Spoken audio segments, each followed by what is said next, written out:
Hello, happy Monday. Sorry it took me a minute to get on here. Today, I want to talk about the big hot topic of AI. Now, AI is, you know, dominating our thoughts lately across lots of disciplines, not just education, because you have what appear to be two extreme points of view on it. You have the people who say it's the greatest thing since sliced bread and it's going to take humanity to the next level and, wow, the potential, it's fantastic. All the things it's going to do for us, right? And then you have the people who are terrified and say it's going to take over the world and eliminate humanity and cause World War 3 and 4 and destroy the planet. So I'm here to talk about it today in relation to homeschooling, in part because I want to kind of tone down the rhetoric on it in general, and I'm going to keep doing that across the year, I hope.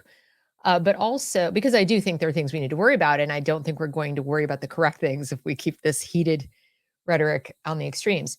But when it comes to homeschooling, I've noticed a big push by the ed tech / AI companies into education.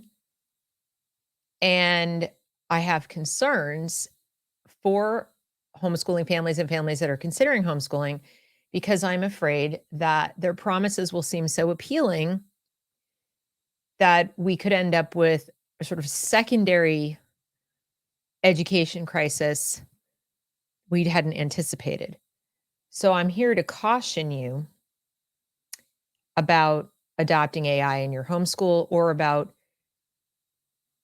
using AI to homeschool. In other words, if you were thinking, well, I can't do it because I can't arrange the lessons, I can't pick the curriculum, I can't be the teacher, I can't, any number of I can'ts. And you think that AI will fix that situation, whatever it is for you. Much as I want you to, you know, get your kids out of a bad school, if that's where they are, I want to caution you not to lean so heavily into that. So let's begin with the promises of AI education in general, but this of course applies to homeschoolers especially, doesn't it? Because it sounds so good. First one is that it is a time saver.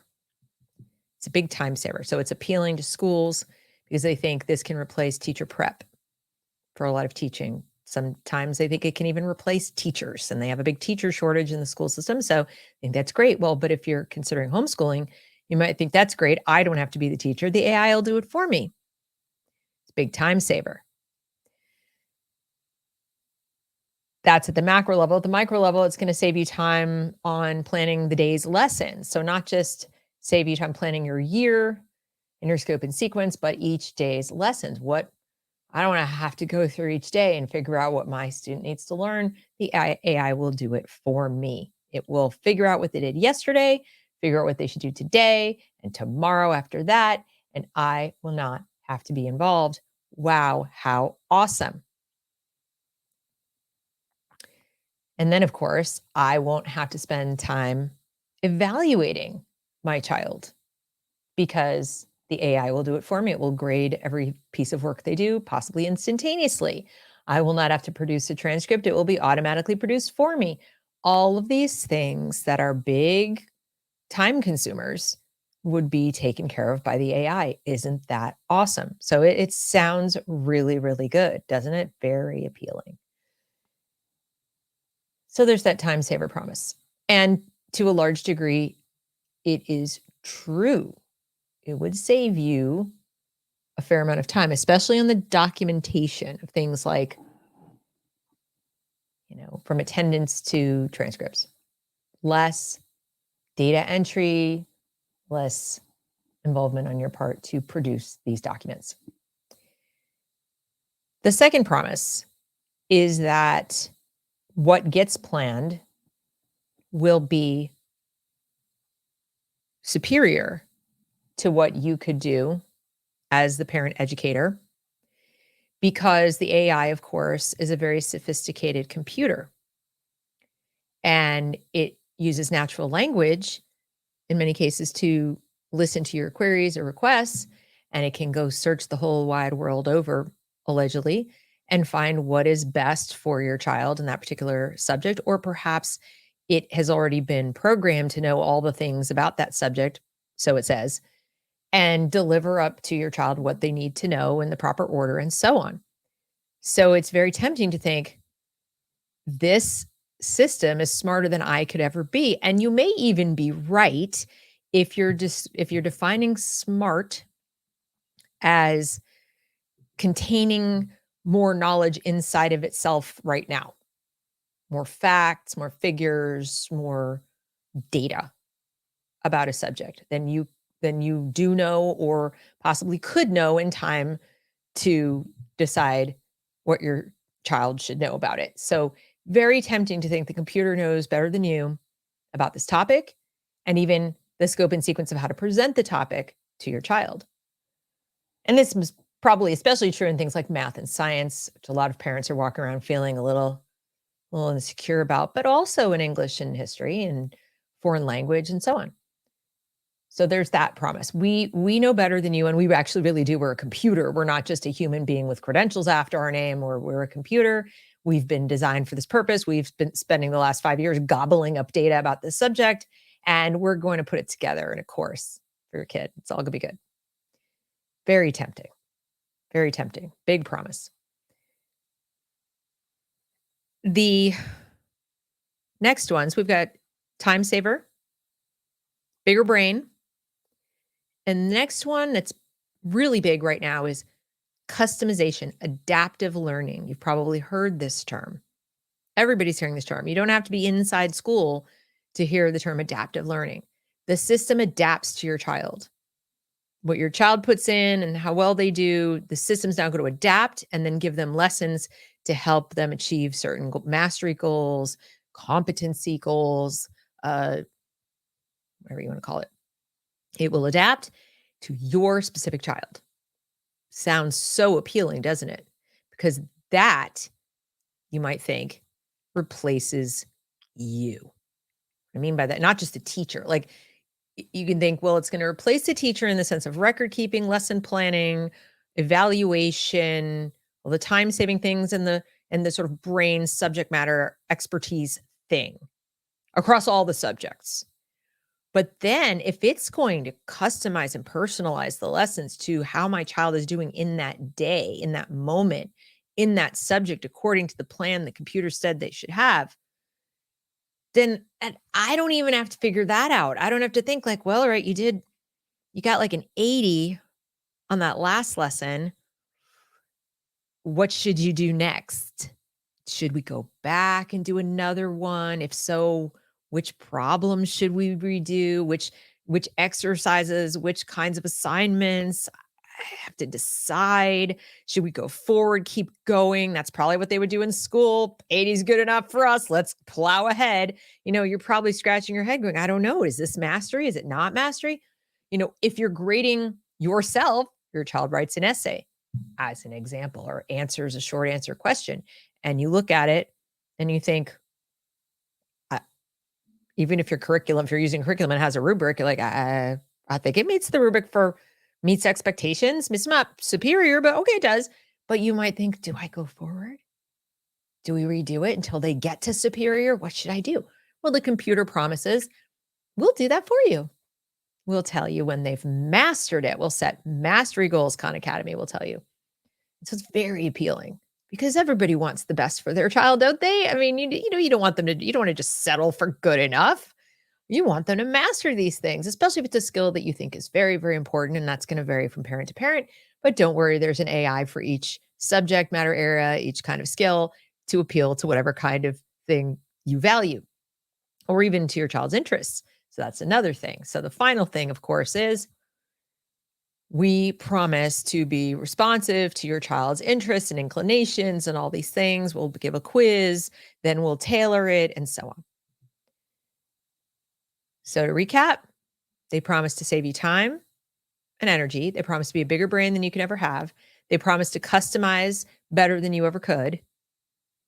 And they promise to tailor themselves. So, there's part of the customization, even to the idiosyncrasies and interests and talents of your particular child. Now, let's examine the promises. I've already sort of hinted at that. Yes, it does, in fact, save some time if you forget that you, as a human being, get better at doing things the more you do them too. So while planning a lesson for your child when you first start homeschooling might take a while longer, or even at the beginning of a year in a new grade level or a new subject, you pick up speed, right? There are economies of scale. And now you're starting to do it more and it's like lickety split. Keeping attendance isn't that hard, right?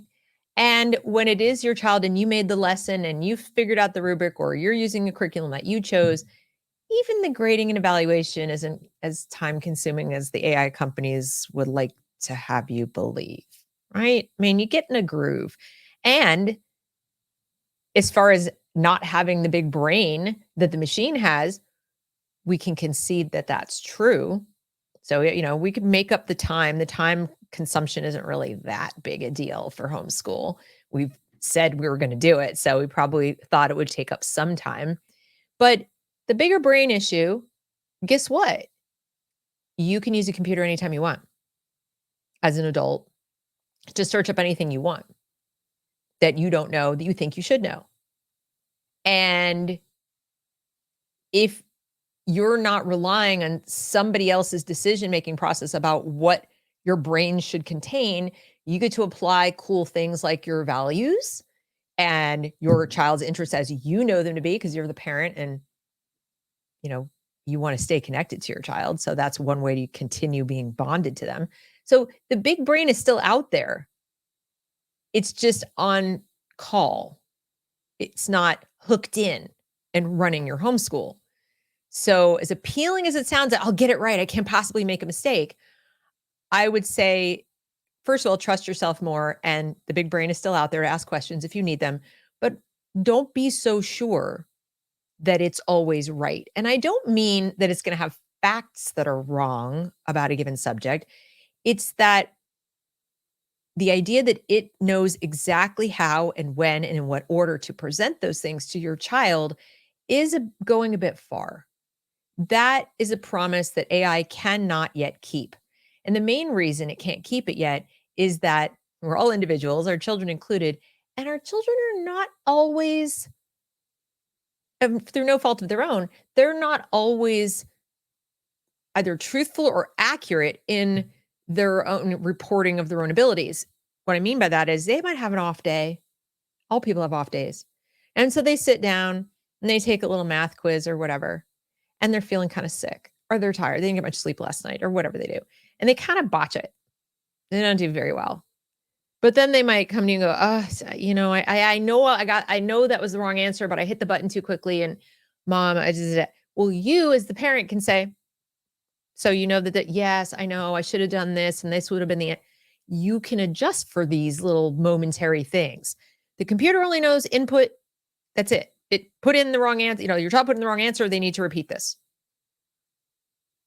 And so then your kid might sit down the next day and be like, oh God, I have to repeat this whole lesson because I was having a bad day.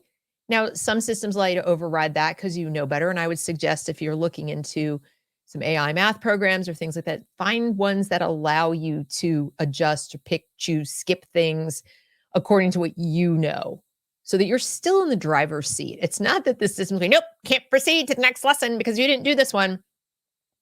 It doesn't allow for that inaccurate read of what's going on with your child that day. And that's across all subjects. It's just math is sort of the most obvious one where the kid might know immediately, like, oh God, right? Just like we would. Now, as far as AI and subjects that require short answer, writing, and so on, the big brain knows a lot of things, but the big brain is not very creative.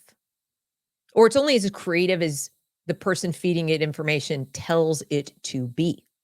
So if you're trying to teach your child to think creatively, problem solve, write creatively, write poetry, write stories, even write essays that are interesting that you'd actually want to read, that are, not just factually accurate and well laid out with the sentence structure is accurate, the grammar's accurate, all that, but actually things that are like stylistically, that was an interesting take. Cool. AI, with all its big brain promises and all of its responsiveness, is absolutely abysmal at encouraging creativity and allowing a child to render creativity without getting all kinds of mistakes and, da, da, da, da, no, this was wrong and that is wrong. And then the kid just shuts down and goes, okay, what do I need to do to make it right? So AI tends to encourage in subjects like English, writing, composition, even history.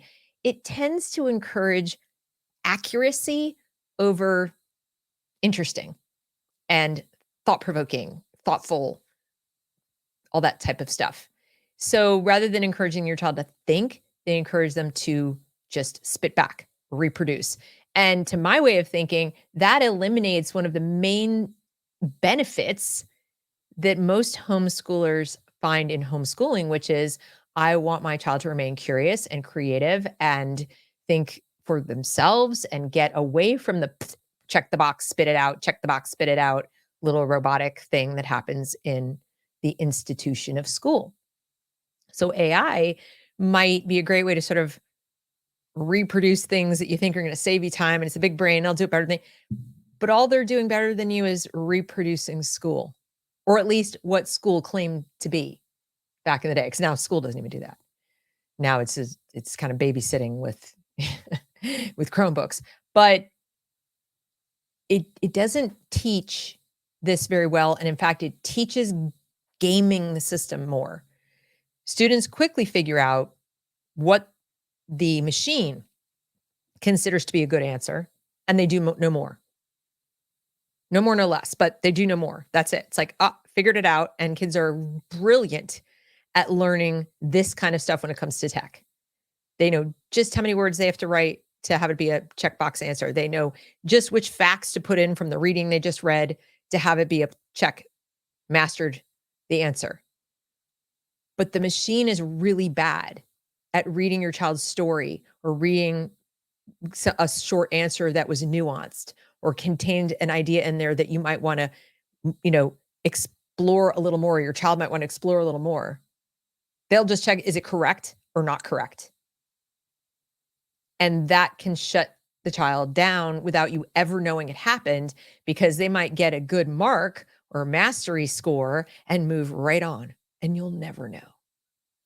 So I think the promise of it doing a better job of helping kids, master all these subjects depends on a definition of mastery that I think a lot of homeschoolers would not agree with. So be sure you know what your definition is and what the system's definition is before you think this is going to help me replace that. And of course, then we get to the technical, which is that AI generated lessons and so on tend to take place on the computer, which means more screen time, which means more typing and less writing. I've talked about it and on this channel before, that there are so many good arguments for handwriting all the child's work, especially cursive, but even if not cursive, then certainly just regular old print, because of the way that the connections form in your brain. You remember things better. You have the fine motor development, which is important. So there's a lot more learning and retention that goes on when you actually write. This is so important for students in elementary school, but I would argue it's still important on into the upper grades, especially when you're getting to that creativity piece. Not every kid is equally, let's say, naturally creative, but they all have a potential to be more creative than the average school program allows them to be. And we certainly would want to encourage creative thinking and curiosity in our children, because then that helps them develop their passions, their interests, and so on, to define their own future and not feel like they're at the mercy of a machine to tell them what to do. So when they're hooked into a machine and then they're typing to please the machine and the machine goes, yes, you did well. No, you didn't. Go back and do this again. The subliminal message is please the machine. This knows best. And if you're homeschooling, and one of the reasons you are homeschooling is that you wanted to have that close relationship with your child where the child looked to you, not that you're the be all end all and you know everything or that you know best about everything, but that you are their go to when they have questions, whatever. It doesn't help you out if they're going, this box over here knows better than you, mom or dad. And when the time ever comes that it spits up something like some of the material I've seen in Khan Academy history, for example, where I'm scratching my head going, I'm sorry, what? It's biased.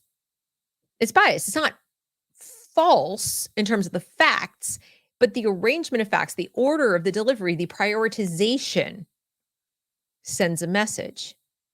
And it's not the one I would have used because I don't want bias going into my kid.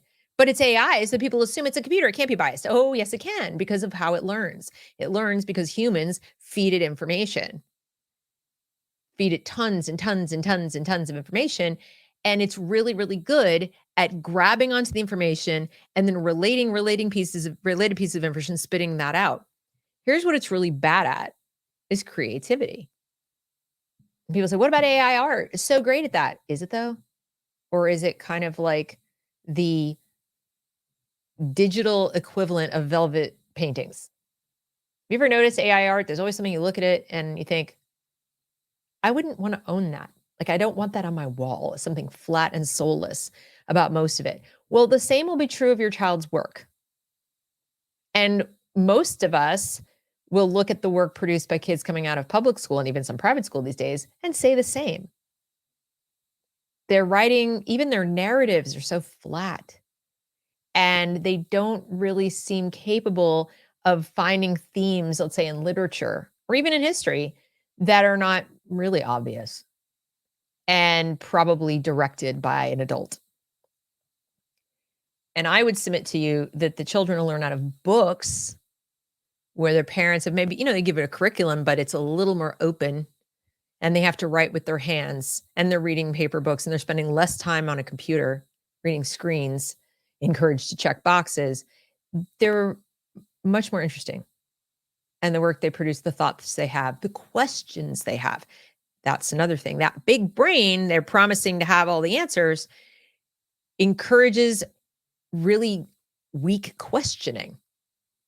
So either the child comes up with questions that are silly just to see what the computer will do, let's say Chat GPT, or they get really good at asking the most narrow question to get themselves the most correct answer, or that sounds the most like them or their age level, so they can just produce a piece of work and go, look what I produced. But what we want is for them to ask really complicated, hard questions that the AI is terrible at answering, or it answers in such a flat way that it's like, well, there's this and there's that. But it doesn't really, you don't want to read it. And it's definitely not original. So I think that's, one of the biggest promises it makes is that, it's going to facilitate all kinds of wonderful creativity because your kid's not going to have to spend all kinds of time finding information or whatever. The finding of the information is important time to be spent. Asking questions, figuring out what is the correct question to get the information I need, and then having to go search for it yourself and then not find it and then find it. And why did that work? And why didn't that work? This is important learning. They will never have to do. They just start figuring out the kinds of questions that the machine needs to have to produce answers that are good enough to check the box to move on to the next level of mastery. And off we go. Check the box, game the system. I win, I get a badge, I get another badge, I get another badge, check, check, check, check, check.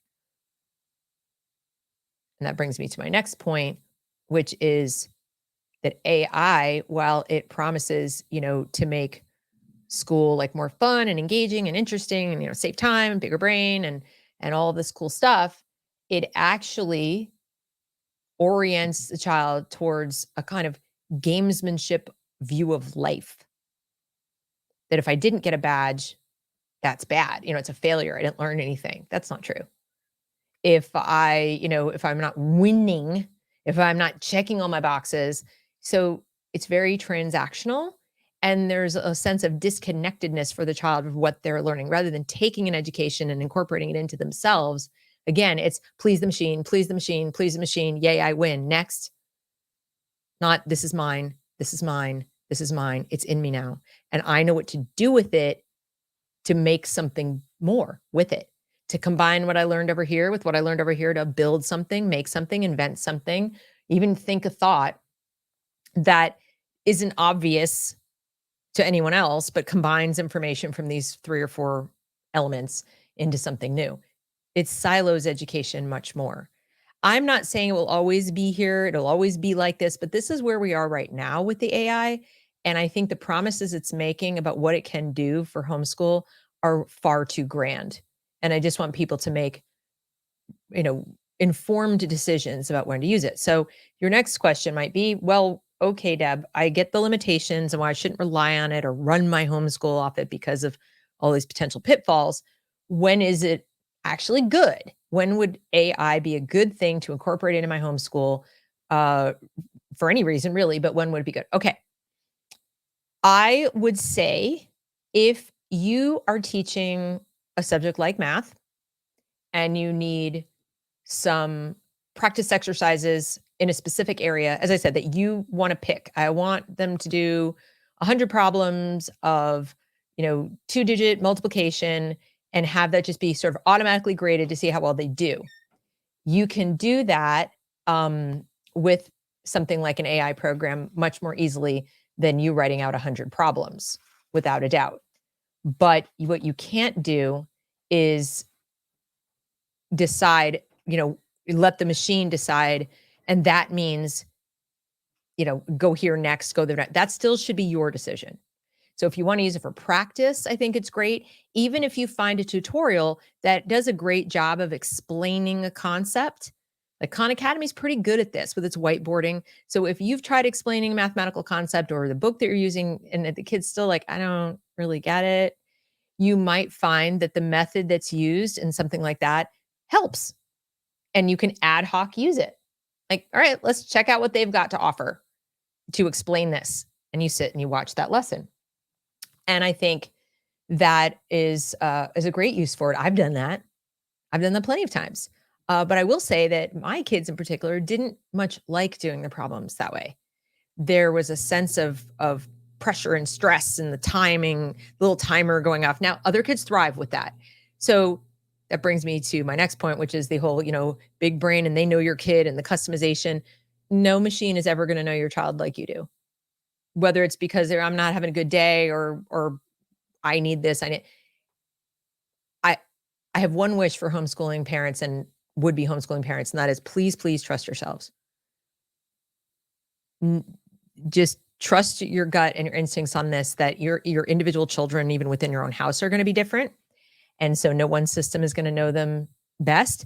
And as brilliant as a system might be, it cannot possibly learn your child fast enough, well enough to adapt to their everyday ups and downs, moods and needs and so on. So in my household, I noticed that 2 out of my 3 children do not like timed work. Do not like to be in a system that's going tick, tick, tick, tick. It creates enormous anxiety. It's unnecessary. It's unnecessary. In the real world, there's not somebody standing there going, let's go. Add up the numbers. Hurry, hurry, hurry. For some, they love it, or they just don't care. They're like, whatever. They don't really care. But I think that should be up to you to decide. And if you sense that your child doesn't like it, it does not in and of itself improve anything to put them on the clock. It can, if your child thinks that's fun and engaging, then yes, that improves their engagement with the activity, but it should be led by that. Do you want to make a game out of it? Yes, that would be awesome. Let's see how many you can do in a minute. Okay, let's do it. Okay, fine. That's great. But to say, and now you're going to do 100 problems timed. You must get them done in 5 minutes. There are plenty of kids who go like, huh, what? And they'll freeze. I was one of those kids. I did so poorly in math, not because I'm a math idiot but I told myself I was for years and years. I can't do math. I can't do math. You know what it came down to? I can't do math under pressure. When somebody is like saying over there, hurry up, you got 5 minutes, do all the math problems. I would just freeze. I just froze. It takes me longer. My processor in my brain has to kind of get going mathematically. It's not my thing, but I'm perfectly capable of getting the right answer if you give me a little extra time. And what's the goal? Is the goal to get the right answer within this like very fast time, or is the goal to get the right answer? So only you know that. So choose wisely. Like if you want to use an AI program for that, know your kid. AI is not going to know them that well. They're mass applying this in schools. They're just scaling. Bill Gates has this wonderful adaptive learning math program. We're going to implement it in all the schools. Well, I thought people homeschooled to get away from that kind of mass implementation of one size fits all solution. Just because it's a modern solution, just because it's the coolest, latest, greatest thing of AI, doesn't make it any better than Charlie Brown's teacher standing at the front of the room going wah, wah, wah, wah, wah, to all the kids, some of whom will be just fine with Charlie Brown's teacher, and the others are like, Calvin, daydream about my stuffed tiger, whatever. So you know your kid. That's why you're homeschooling, presumably. And don't let the AI do the same thing that schools did to you and say, we know best and you don't about any of these issues. When it comes to another way that AI can be good is if you do have a child who's kind of struggling to come up with topics to write about or angles or like that, ChatGPT can be kind of helpful to not create the final product, but to just practice asking questions, not for the purpose of producing final work. And I think it's all how you introduce it, but just to say, why don't you ask your question to the computer and see what it gives you, just for the sake of creating questions. See what you come up with.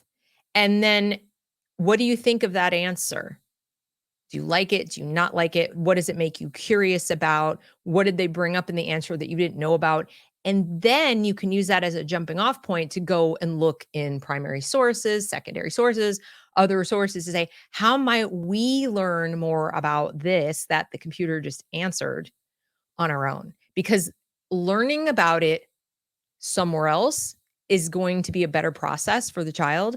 They'll retain it better. It's going to be more fun. If they think my question and that generated that actually builds their sense of competency and confidence and so on. So you can kind of use it as a jumping off point. And let's just see what happens if you ask that or ask Siri or don't answer me. um, or, Alexa or whatever, and see what they come up with. And see if you can encourage them to ask more and more complex questions, why and how questions. And then when the computer comes back with a limited answer, how might you add to that? What did they say that you didn't know about? So that can be kind of fun. Just never rely on that. Don't make sure you drive home the point that ChatGPT is not the final word on anything, and you should not allow it to do your work for you. It's a machine. And, you could even send them off to verify that what ChatGPT said is accurate using other sources that you know to be accurate that are not a computer.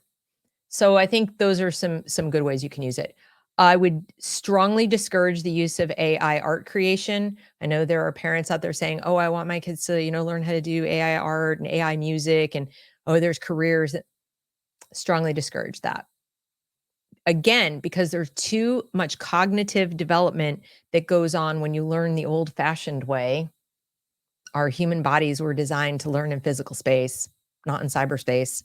We haven't evolved that fast that we are going to end up being as capable if we don't use our bodies and use our five senses the way they were designed. And I certainly think that from ages, 0 to 18, we should not lean too heavily into letting machines do things that our hands and our bodies should be doing. And that includes making art and making music. It's a personal bias I have, but I'm just going to tell you that there's a lot of promises being made out there that your child will be a better musician, your child will be a better artist, let them make their songs using because you can actually say, make me a song about that has this many beats, whatever. It's still the computer doing the creating. And he goes, I wrote a song. But you didn't.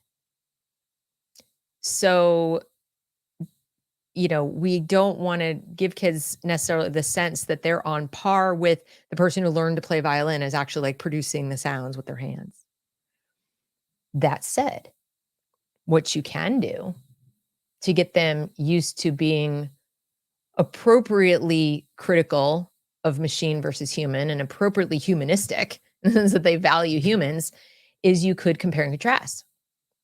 You could try to find an AI version of like of a machine playing Beethoven versus an impresario playing something, or Mozart or whatever. And play a little game where like, is it real or is it computer? And see if your child can hear the difference and actually hone their sense of hearing. Same with art. Start looking for like real art, AI version of art, right? Can you tell the difference? How can you tell the difference? This is going to be an increasingly important skill, not just for art, but for photography, voices, music as they get older, because there are some somewhat terrifying things going on in AI. They can now produce snapshots and just candids of people randomly walking around that looks super real. And so we want our kids to be able to recognize the difference between real and not real, as, be very sensitive to these things so that they don't get fooled in the future. And when they're young, they have the best ability. It's a survival instinct. They have the best ability to pick out extremely small differences in what they're looking at, what they're hearing. So take advantage, use it. Remember when we were kids? I think it still exists somewhere, but remember Highlights magazine? You go to the doctor's office. I don't know how old all of you are watching me, but let's say you're later Gen X, early, millennial. They'd have these magazines that had the like look and find pages where you'd have to search and find the little objects in the picture. That was like my favorite thing to do. Find the hidden object. Find, Where's Waldo was another thing. Although I liked the hidden objects because they were so different and it took such a long time. The other thing that I absolutely loved was in the Sunday Times, New York Times. There was a cartoonist, and I can't remember his name, but he used to do cartoons of people in the arts and society, like famous celebrities, people on Broadway and so forth. Very distinctive style. And he had a daughter named Nina. And he would include in all of his drawings, didn't matter who it was, Liza Minnelli doing something, something, something, whatever it was he had drawn. And he would put the word Nina at the bottom in his signature. He'd put Nina 3, Nina 5, Nina whatever. That was how many Ninas were in the picture. And this was one of my favorite things to do as a kid, ever since it began. It was years this went on into adulthood, like young adulthood. I'd be like, let's see if I can find him. Loved that game. And it definitely made me very sensitive to subtle differences in appearance of things, pictures, people, and so on. So I genuinely believe that I'm having an easier time now picking out pictures that are not quite right, that coupled with learning to use Photoshop, than the average person. Okay. So that's one way you can use it. You can use AI to teach your kids about AI and its limitations, but I wouldn't use it to run my homeschool or teach a subject without my intervention. Now, having said all that, full disclosure, my daughter's currently moved on to doing her world history class using Khan Academy, which interestingly enough does not have a mastery component. So yay. In other words, it's not pushing her to like demonstrate skills, which is good. All the writing, that's on me to do. But it at least is presenting the material. Now, I don't like all of it. So what I've had to do is go through and assign the specific things that I want from it and skip the rest. You can do that. That's what I do recommend. If you want to use things from Khan or you want to use things from other very obvious AI, you're still going to have to put in the time to handpick, and you're still going to have to consume it yourself to make sure there aren't things that you need to fill in or explain to your child. But because she needs to get through a certain amount of material in a certain amount of time to move on to the next thing that I want to do with her, we're just, for expediency's sake, getting through certain topics, like, as an example, the start of Islam and the rise of Islam, not super keen to teach it, to be perfectly honest. I mean, we have to learn it. Just got to learn it. But there it is out there in the world history class. I'm like, all right, let's just watch the videos, answer the questions, get the basics. I am not going to go get a separate, because my textbooks and things I have don't have a deep amount of information on that. They're older when they weren't really talking about it much. But I think it's kind of important to understand what's going on in the world. So we're going over it, right? But obviously, I'm not relying on it to teach the start of Christianity or Judaism. I mean, they have some information in there, but it's not deep enough, rich enough for what I want, because I'm teaching Western civilization and I'm not treating them all equally, which, Khan Academy does. It teaches all the things in world history pretty much equally. If you don't want that, you have to go through and pick and choose this, not that, this, not that. I also picked some of the Chinese history. Same reason. I don't want to spend a ton of time on it, but I want her to learn some of it. There you go. That's good enough for me. To each his own. But that's me leading the AI, or me using the AI for my purposes, not letting the AI tell me what has to happen. And unfortunately, what I see happening in a lot of their marketing materials to homeschoolers is, promising the world, we'll do it for you. We know what they need to know. This is going to be the greatest thing ever. Your kids are going to be way ahead, blah, blah, blah. And it's super tempting, but it's not really accurate. And the final thing I'll say is that some of these programs, with the exception of Khan Academy, which is free, they can get expensive. So whether it's a monthly membership to something, or buying it sort of like a teacher in a box, but it's all AI and it's online, you don't need to spend that money. Even if you want to use some things that are AI or computer oriented, there are free programs all over the place for just this little skill or just that little thing, whether it's spelling, grammar. They've been around for years and they're free. And lots of ads, which isn't so great. But if you're not using it to teach everything about spelling, you just want to run your spelling test on the computer because you're like, it'll auto generate 5th grade words. And I've, taught the spelling rules, or I've taught all about spelling separately, and I just want to generate a spelling test. That's fine. But you don't need to pay money for that. You really don't. I'd rather see homeschool families conserve their money for better curriculum materials, for books, for field trips, for things like that, than spending it on the computer. And of course, as we know, too much screen time is also an issue. I just know it can be very tempting for those people who have to work from home and you're like, I just need to keep my kid occupied. If that's the case, and you're going to go with something, let's say like Time for Learning, which is essentially AI adaptive learning, treat it like what you're using it for and limit it to an hour. And that's it. No more. Just limit it like an hour, do this, off. It's too much of a halfway good thing is a not good thing. And the child, in my personal opinion, is better sitting in a corner reading a book, and teach them to quietly read a book rather than, go on the screen, leave me alone. This is an opportunity to teach them to delay gratification, to be quiet, maybe play some soft music, draw, give them a list of 3 or 4 activities they can do instead of being on the computer. I'm not saying it's easy, but it becomes easier. Human beings learn. We don't need computers to do everything for us. And this is a lifelong skill that they will not ever get from AI. They'll never be able to get that. In fact, they'll get the opposite. They'll get addicted to dopamine, addicted to gamesmanship, gaming their learning. Learning has to give me a prize. It's not a prize in and of itself, and I don't own it. The machine owns it, and so on. So that's what I had to say about the false promises of AI. Be careful out there. If you have further questions about it, please hit me up in the chat, in the Discord, or whatever other way you want to get a hold of me. The recording of this will be up and available shortly after I sign off. And I would like to put in a quick plug for 2 things.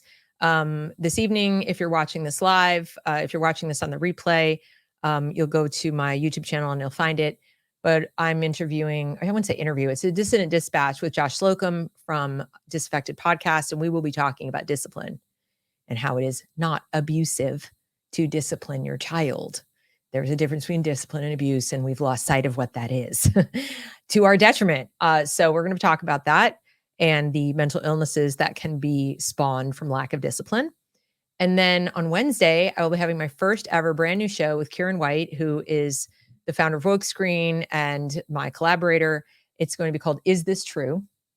And we will have a show, I believe, every Wednesday. I think every Wednesday or certainly every other, where we take stories from the news for, things that are going on, and we look at, is this true?